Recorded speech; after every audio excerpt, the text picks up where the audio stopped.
Welcome sa National Police Clearance System or NPCS Guidelines Channel.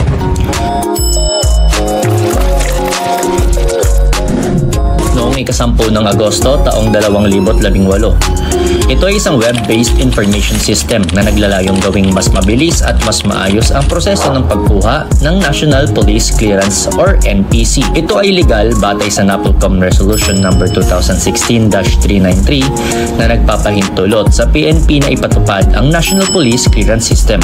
Bukod dito, inilabas din ang DILG Administrative Order No. 2016-01 ng Secretary of the Interior and Local Government upang ipatupad ng PNP ang NPCS. Sinusuportahan din ito ng Joint DILG-DBM Circular No. 1-192 na naglalaman ng mga panuntunan sa pagpapatupad ng Administrative Order 257. Ang kautosang ito ay nilagdaan noong 17 ng Hunyo taong 2016.